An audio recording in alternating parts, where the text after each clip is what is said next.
Hello students, आज हम class A science का second unit microorganism friends and foe सूक्ष्म जीव मित्र एवं शत्रु स्टार्ट कर रहे हैं।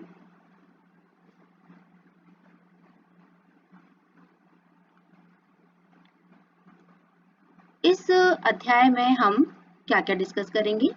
सूक्ष्म जीव क्या है, सूक्ष्म जीव के प्रकार, उपयोगी सूक्ष्म जीव, एंटीबायोटिक्स और टीके, हानिकारक सूक्ष्म जीव। सबसे पहले यह जानना आवश्यक है सूक्ष्म जीव किसे कहते हैं। जैसा कि नाम से पता चल रहा है सूक्ष्म जीव, इसका अर्थ है कि ये बहुत छोटे होते हैं, इतने सूक्ष्म होते हैं कि हम इन्हें अपनी आंखों से नहीं देख सकते हैं। हम इन्हें अपनी आंखों से या बिना किसी यंत्र की सहायता से नहीं देख सकते हैं। उदाहरण के लिए आपने वर्षा ऋतु में अक्सर घर पर पुरानी ब्रेड या रोटी को देखा होगा कि जब वो खराब होने लगती है उस पर हमें इस तरह के रचनाएं दिखाई पड़ती हैं, थोड़ी ग्रीन कलर की, जिसे हम कह देते हैं कि फफूंद लगी हुई है। तो वो ये जो सफेद काले हरे से धब्बे दिख रहे हैं वो फफूंद होती है और जो कि हमारे ब्रेड को खराब कर देती है। ऊपर से हमें देखने पर ये फफूंद इस तरह की लगती है, लेकिन अगर हम वास्तव में देखें कि ये होता क्या है तो हमें इसके लिए कुछ विशेष यंत्रों की आवश्यकता पड़ती है। जैसा कि आप देख रहे हैं, हम यहाँ पर दो तरह के यंत्रों का यूज करते हैं इन्हें देखने के लिए। एक तो है हमारा मैग्नीफाइंग ग्लास या आवर्धक लेंस और दूसरा सूक्ष्मदर्शी। आवर्धक लेंस में आप देख रहे हैं कि किस तरह हमें छोटी छोटी रचनाएं दिखाई दे रही हैं, छोटे छोटे गोले दिखाई दे रहे हैं, बहुत सूक्ष्म रचनाएं, और यही हमारे सूक्ष्म जीव होते हैं। और सूक्ष्मदर्शी को आपने अपने स्कूल की लैब में देखा होगा, वो आपकी विज्ञान की प्रयोगशाला में इस तरह का यंत्र रखा रहता है। अब हमारे लिए यह जानना आवश्यक है कि सूक्ष्म जीव कहाँ पाए जाते हैं। सूक्ष्म जीव आपको बगीचे या मैदान की गीली मिट्टी में मिल जाएंगे, किसी तालाब या पोखर के किनारे पे, यहाँ पर उसके गंदे पानी में आपको दिख जाएंगे। यानी कि ये सूक्ष्म जीव हमें मिट्टी एवं पानी में अक्सर दिखाई देते हैं, ये वहां पर उपस्थित रहते हैं। और ये इतने छोटे होते हैं कि हमें वो आंख से नजर आते नहीं है। तो अगर हम वहां से कुछ सैंपल के रूप में पानी लिया जाए और उसको हम उसकी कुछ ड्रॉपलेट्स को स्लाइड पर डाल के हम अपने सूक्ष्मदर्शी में देखें तो वो रचनाएं हमें वो सूक्ष्मदर्शी से नजर आते हैं। अब हमारे लिए जानना आवश्यक है कि सूक्ष्म जीव कितने प्रकार के होते हैं। माइक्रो ऑर्गेनिज्म या सूक्ष्म जीव 4 प्रकार के होते हैं। इन्हें मुख्यतः 4 वर्गों में बांटा गया है। जीवाणु यानी बैक्टीरिया, कवक यानी फंजाई, शैवाल यानी एल्गी एंड प्रोटोजोआ। बैक्टीरिया में आपको कुछ उदाहरण हम देखने को मिल रहे हैं हमें। इसमें स्पाइरल बैक्टीरिया या छड़नुमा जीवाणु होते हैं। ये कुछ कवक या फंजाई के उदाहरण आप देख रहे हैं, जहाँ पर आपको एस्परजिलस, पेनिसिलियम और राइजोपस दिखाई दे रहे हैं। ये फंजाई के उदाहरण हैं। ये हमें शैवाल नजर आ रहे हैं, स्पाइरोगायरा, क्लेमाइडोमोनास, प्रोटोजोआ, अमीबा और पैरामीशियम इसके उदाहरण हैं। इसके अलावा कुछ और भी सूक्ष्म जीव होते हैं जिन्हें हम वायरस या विषाणु कहते हैं। ये भी सूक्ष्म होते हैं, परंतु ये अन्य सूक्ष्म जीवों से भिन्न है, इसीलिए हमने इन्हें सूक्ष्म जीवों के वर्गों में नहीं रखा है। ये केवल परपोषी में ही गुणन करते हैं। इसका अर्थ है कि ये अपने पोषण के लिए किसी पौधे अथवा जंतु कोशिका के ऊपर निर्भर करते हैं, उनके अंदर एंटर करके वहां पर अपनी संख्या में वृद्धि करते हैं और यह संख्या में वृद्धि करने के बाद यह बीमारी फैलाते हैं। जैसा कि आप देख रहे हैं, आजकल हम एक पैंडेमिक कोविड-19 से जूझ रहे हैं और यह एक वायरस के द्वारा फैलाया गया रोग है। और कुछ और भी बीमारियां होती हैं जो कि वायरसेस के थ्रू होती हैं, विषाणुओं के द्वारा, जैसे जुकाम, इन्फ्लुएंजा या खांसी। ये भी अक्सर हमें वायरस के द्वारा ही होती है।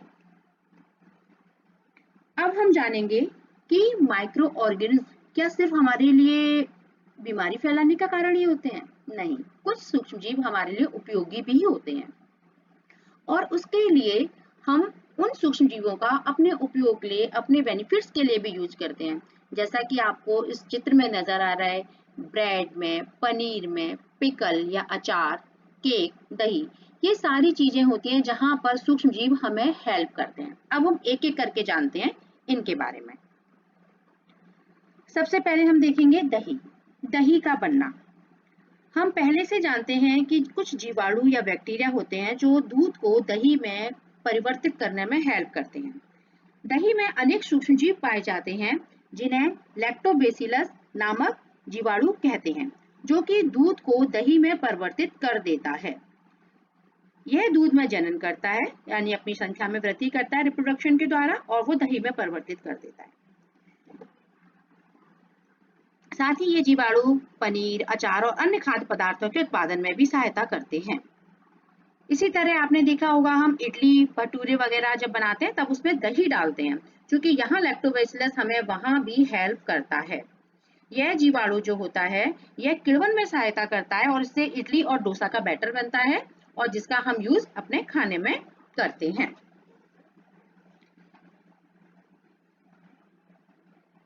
यहाँ पर हम एक और नाम लेना चाहेंगे ईस्ट नामक जीवाणु का। ये जो ईस्ट होता है, यह भी तीव्रता से जनन करता है, और यह भी हमें भटूरे और इडली के बैटर बनाने में हेल्प करता है।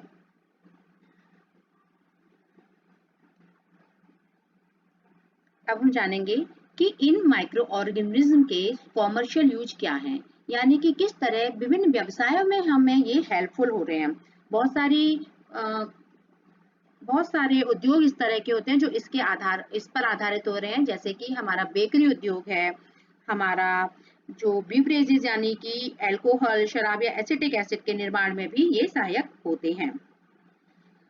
अगर हम बीवरेजेस का नाम लें जिसमें कि ये अल्कोहल, शराब और एसिटिक एसिड के निर्माण में सहायक होते हैं, वहां पर जौ, गेहूं, चावल और फलों के रस में उपस्थित जो नेचुरल शुगर यानी प्राकृतिक शर्करा होती है, उसे ईस्ट द्वारा अल्कोहल एवं शराब के उत्पादन में मदद की जाती है।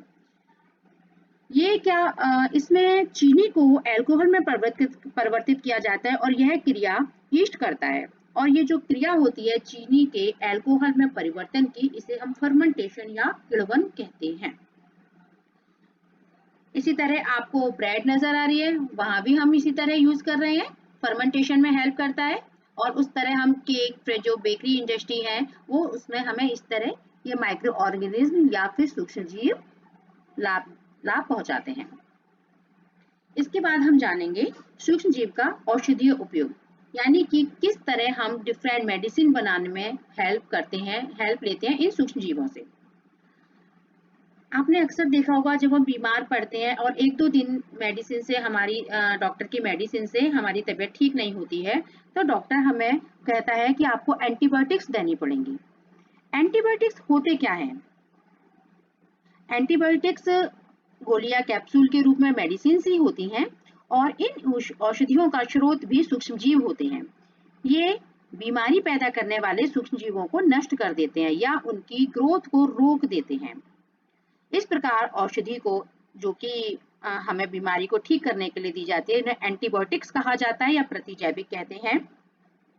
उसके उदाहरण हमने आपको दिखाए हैं, जिसमें स्ट्रेप्टोमाइसिन है, टेट्रासाइक्लिन है, एरिथ्रोमाइसिन है, और इस तरह के कई एंटीबायोटिक्स अब और बनाए जा रहे हैं,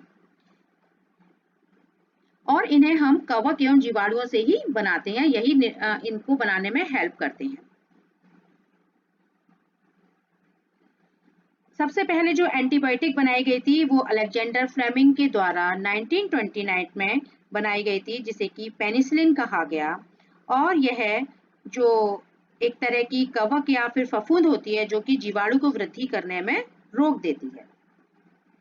इन एंटीबायोटिक मेडिसिन का प्रयोग सिर्फ हमारे द्वारा यानी कि मानव के द्वारा ही नहीं किया जाता है, बल्कि हम अपने पशुओं को या प्लांट्स को भी, पौधों को भी रोगों से बचाने में करते हैं।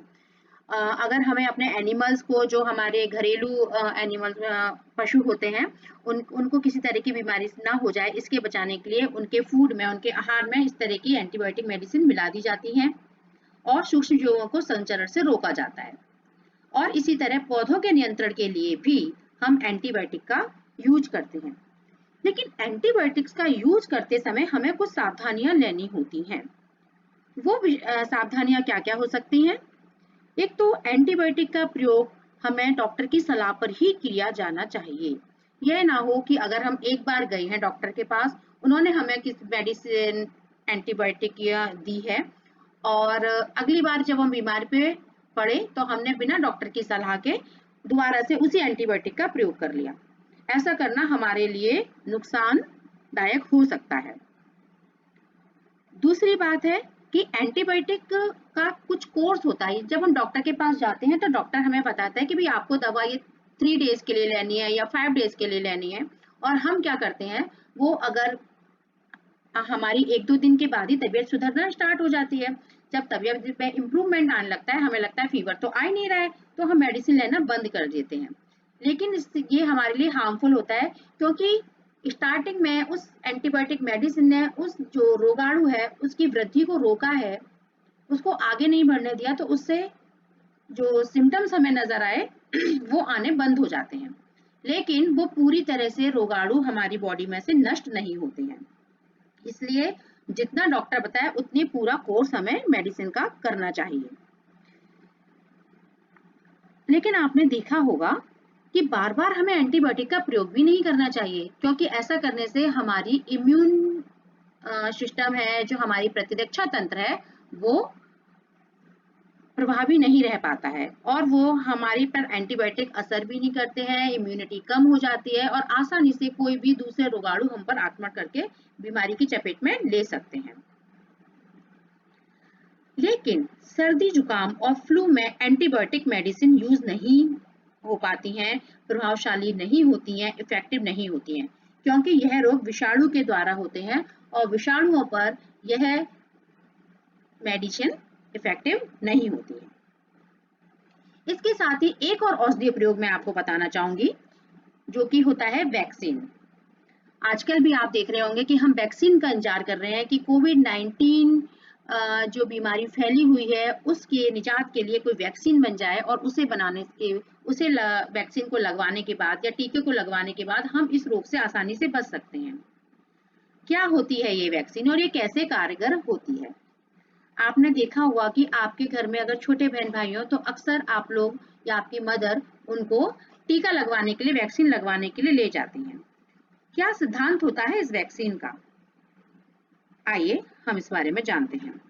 जब रोगकारक सूक्ष्मजीव हमारे शरीर में प्रवेश करते हैं तो उनसे लड़ने के लिए हमारा शरीर प्रतिरक्षी उत्पन्न करता है, और इसके बाद हम जब वो दोबारा से सूक्ष्मजीव हमारे शरीर में प्रवेश करते हैं तो उस रोगाणु से कैसे लड़ा जाए, अपने शरीर को कैसे बचाया जाए, यह हमारे शरीर को याद रहता है। अब यदि मृत अथवा निष्क्रिय सूक्ष्मजीवों को स्वस्थ व्यक्ति के शरीर में प्रवेश करा दिया जाता है तो शरीर की कोशिकाएं अपने प्रतिरक्षी उत्पन्न करती हैं और उन रोगकारक रोगाणुओं को नष्ट कर देती हैं, और ये प्रतिरक्षी हमारे शरीर में सदा के लिए बनी रहती हैं। जो हमारी एंटीबॉडीज बनती हैं वो हमारे सदा के लिए बनी रहती हैं और रोगकारक सूक्ष्मजीव से हम सुरक्षित हो जाते हैं। और इस सिद्धांत पर ये हमारा जो वैक्सीन या टीका कार्य करता है। हैजा, क्षय रोग, चेचक या हेपेटाइटिस ऐसी अनेक बीमारियां होती हैं जिनके टीके लगाए जाते हैं। सबसे पहले जो वैक्सीन बनाई गई थी वो एडवर्ड जेनर ने चेचक के लिए बनाई थी 1798 में, और तब उस समय चेचक के टीके की खोज हुई थी और उसके बाद ये जो महामारी थी चेचक को कंप्लीटली रिमूव कर दिया गया, हटा दिया गया इस टीके के द्वारा। अब हम इस बारे में जानेंगे कि ये सूक्ष्मजीव हमें और क्या मदद करते हैं।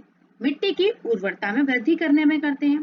कुछ जीवाणु, जैसे कि आपको इस पिक्चर में दिख रहा है, राइजोबियम जीवाणु दिख रहे हैं और ब्लू ग्रीन एल्गी या नीले हरे शैवाल दिख रहे हैं।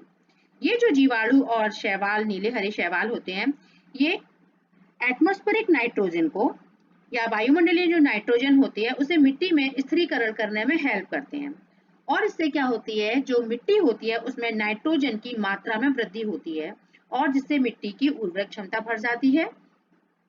इसीलिए इन बैक्टीरिया को नाइट्रोजन फिक्सेशन बैक्टीरिया भी कहा जाता है। सूक्ष्मजीव हमारे पर्यावरण की सफाई में भी सहायता करते हैं। कैसे करते हैं ये सहायता, जानते हैं इस बारे में। हमारे घरों में अक्सर फल सब्जियों का कचरा इकट्ठा होता है, या फिर बगीचे में अगर आप किसी अपने आसपास के गार्डन में, अपने स्कूल की इको वाटिका में जाएं तो वहां पे पत्तियां वगैरह टूटी हुई गिरी हुई रहती हैं। आपने देखा होगा कि हमारी स्कूल की इको वाटिका में एक गड्ढा बना हुआ है जिसे हम कंपोस्ट पिट कहते हैं। उस कंपोस्ट पिट में इन जो पत्तियां गिरी हुई हैं या जो और कचरा होता है हमारा, उस वेस्ट को डाल दिया जाता है और कुछ समय बाद वो विघटित होकर, डिकम्पोज होकर खाद में परिवर्तित हो जाती हैं। यहाँ में इनको डिकम्पोज विघटन या डिकम्पोजिशन के में हेल्प हमारे सूक्ष्म जीव कर रहे हैं। ये जो माइक्रो ऑर्गेनिज्म होते हैं, ये जो प्लांट वेस्ट होता है, जो भी पादपों का अपशिष्ट है, यहाँ पे अगर एक साइड में आप देख रहे हैं कि हमारे सब्जियों का घर का किचन वेस्ट है और दूसरी साइड हमें दिख रही है पत्तियां। ये जो सूखी पत्तियां हैं या फिर ये किचन वेस्ट है, इनको अगर हम किसी पिट में डाल दें तो सूक्ष्म जीव कुछ समय बाद इनके अपघटित करके खाद में परिवर्तित कर देते हैं और इन्हें पुनः इन खाद को पुनः पौधों के डेवलपमेंट के लिए पौधों में डाला जा सकता है। इसी तरह आपने देखा होगा कहीं कोई कीड़ा मकोड़ा मर जाए या कुछ इंसेक्ट्स मर जाते हैं। कभी कभी आपने सड़े हुए प्लांट्स को या जंतुओं को भी देखा होगा। कुछ समय बाद ये धीरे धीरे अपने आप विलुप्त हो जाते हैं। कैसे विलुप्त हो जाते हैं, कहाँ चले जाते हैं? इसका मुख्य कारण है कि सूक्ष्म जीव इन मृत जैविक अवशिष्टों का अपघटन कर देते हैं सरल पदार्थों में, और ये पदार्थ अन्य पौधे और जंतुओं द्वारा पुनः उपयोग कर लिए जाते हैं। इस प्रकार हानिकारक एवं दुर्गंध युक्त पदार्थों का डिग्रेडेशन या निम्नीकरण करने में सूक्ष्म जीव हेल्प करते हैं और इस तरह ये हमारे पर्यावरण को शुद्ध करने में भी सहायक होते हैं। अब हम जानेंगे कुछ हार्मफुल माइक्रो ऑर्गेनिज्म के बारे में। हार्मफुल माइक्रो ऑर्गेनिज्म डेफिनेटली वो हमारे लिए हार्मफुल है, रोग कारक है, हमको कई तरह के रोगों की चपेट में ले आते हैं और इन्हें हम रोगाणु कहते हैं। इन्हें रोगजनक के या फिर रोगाणु कहलाते हैं। मनुष्य में रोग उत्पन्न करने के लिए ये माइक्रो ऑर्गेनिज्म होते हैं जो सांस के द्वारा या पीने के पानी के द्वारा, दूषित जल के द्वारा या दूषित भोजन के द्वारा हमारे शरीर में प्रवेश करते हैं। संक्रमित व्यक्ति अथवा जंतु के सीधे संपर्क में आने पर भी रोग संचरण हो सकता है। सूक्ष्म जीवों द्वारा होने वाले ऐसे रोग जो एक संक्रमित व्यक्ति से स्वस्थ व्यक्ति में वायु, जल, भोजन अथवा डायरेक्ट कांटेक्ट के द्वारा फैलते हैं, उन्हें संचरणीय रोग कहा जाता है। जैसे कि हम जानते हैं आजकल कोविड-19 जो कि कोरोना वायरस के द्वारा फैल रहा है, ये बहुत संचरणीय रोग है, कॉन्टेजिनियस डिजीज है। ये एक दूसरे को टच करने से ही फैल जाती है। यहाँ पर हम देख रहे हैं जुकाम में भी एक तरह का ये हमारा संचरणीय रोग कहलाएगा, क्योंकि अगर जुकाम से पीड़ित व्यक्ति खांसता है या छींकता है तो बहुत सारे वायरस आसपास के एयर में, वायु में आ जाते हैं और उसी एयर में यदि कोई स्वस्थ व्यक्ति सांस लेगा है तो उसकी सांस के साथ ही उसके शरीर में प्रवेश कर जाते हैं और उसको भी रोग की चपेट में ले लेते हैं। कुछ कीट एवं जंतु ऐसे होते हैं जो रोग कारक सूक्ष्म जीवों के रोग वाहक का कार्य करते हैं। जैसा कि हम इस पिक्चर में देख रहे हैं, मक्खी, मच्छर हमें कुछ नजर आ रहे हैं। ये ही हमारे रोग वाहक का कार्य करते हैं। मक्खी इसका एक मुख्य उदाहरण है। मक्खी कूड़े एवं जंतु अपशिष्ट पर बैठती है और वहां से रोगाणु उसकी बॉडी में चिपक जाते हैं और फिर जब ये मक्खी फिर हमारे खाने पर बैठती है तो रोगाणु का स्थानांतर कर देती है। इसीलिए कहा जाता है कि भोजन को हमेशा ढककर रखें और क्योंकि अगर जो भी व्यक्ति इस दूषित भोजन को खाएगा तो बीमार पड़ जाएगा। इसी तरह मादा एनोफिलीज मच्छर भी इसका उदाहरण है। मच्छर प्लाज्मोडियम जो कि मलेरिया परजीवी होता है उसका वाहक होता है। अगर किसी मलेरिया से पीड़ित व्यक्ति को ये मच्छर जो हमारी फीमेल एनोफिलीज होती है कट कर ले और वो फिर किसी स्वस्थ व्यक्ति को काटे तो वो क्या करती है, वो मलेरिया परजीवी जो प्लाज्मोडियम है उसको वहां पर ट्रांसफर कर देती है और वो स्वस्थ व्यक्ति भी मलेरिया से पीड़ित हो जाता है। इसी तरह मादा एडीज मच्छर डेंगू के वायरस का वाहक होती है। इन सब को रोकने का क्या उपाय हो सकता है? हम मच्छरों को पैदा ही ना होने दें, इसलिए अपने आसपास सफाई रखें, ये मच्छर अक्सर जल में उत्पन्न होते हैं, इसलिए पानी के इकट्ठा होने पर रोक लगाएं। कूलर, टायरों, फूलदानों, इन सभी जगह पर इकट्ठा पानी को ना होने दें और आसपास की जगह को स्वच्छ एवं शुद्ध बनाएं, जिससे कि मच्छर ना होने पाए और इस तरह की बीमारियां ना फैल पाए। यहाँ पर कुछ कॉमन ह्यूमन डिजीज दिखाई गई हैं जो कि माइक्रो ऑर्गेनिज्म के द्वारा होती हैं। मनुष्य में सूक्ष्म द्वारा होने वाले सामान्य रोग। सबसे पहले हम जानेंगे ट्यूबरक्लोसिस। ट्यूबरक्लोसिस जिसे क्षय रोग कहा जाता है, टीबी भी कहा जाता है, यह जीवाणु या बैक्टीरिया के द्वारा होता है और वायु के द्वारा फैलता है। इसी तरह मीजल्स या खसरा, यह भी वायरस के द्वारा होता है और वायु के द्वारा फैलता है। चिकन पॉक्स, यह भी वायरस के द्वारा होता है और यह भी वायु या सीधे संपर्क में व्यक्ति के आने पर फैलता है। पोलियो, यह भी एक वायरस जनित रोग है जो कि वायु और जल के संपर्क में आने पर होती है। बचाव के क्या उपाय हो सकते हैं, क्या प्रिवेंटिव मेजर्स होने चाहिए इसके लिए? जो भी रोगी व्यक्ति है उन्हें पूरी तरह से अन्य स्वस्थ व्यक्तियों से अलग रखा जाए। रोगी को व्यक्तिगत वस्तुओं को अलग रखा जाए, उसके द्वारा यूज करने वाले टॉवेल, हैंकी, तकिया जो भी यूज करे उसे अलग रखना चाहिए और उचित समय पर वैक्सीनेशन कराया जाना चाहिए, उसका टीके लगवाए जाने चाहिए। आगे हम देख रहे हैं हैजा। हैजा जिसे हम कॉलरा भी कहते हैं, ये बैक्टीरिया के थ्रू होता है, जीवाणु के द्वारा होता है और यह भी दूषित भोजन या दूषित जल से होता है। टाइफाइड, ये भी बैक्टीरिया से होने वाली डिजीज है और जल के द्वारा होती है। इसके बचाव के लिए भी हमें पर्सनल हाइजीन पर ध्यान देना चाहिए। अच्छी आदतों का अपना हमें शुद्ध अच्छी आदतें अपनानी चाहिए हाइजीन की, और अच्छी तरह से पके हुए भोजन को, उबले हुए या फिर फिल्टर पानी को पीना चाहिए और इसके लिए भी वैक्सीनेशन सही टाइम पे किया जाना आवश्यक है। हेपेटाइटिस ए, यह भी वायरस जनित रोग है, जल के द्वारा फैलता है और इसके बचाव के लिए भी उबले हुए या शुद्ध फिल्टर्ड वाटर का यूज करना चाहिए। वैक्सीनेशन भी किया जाना चाहिए। मलेरिया, यह प्रोटोजोआ के द्वारा फैलने वाली बीमारी है, मच्छर फैलने में सहायक होते हैं इसके लिए।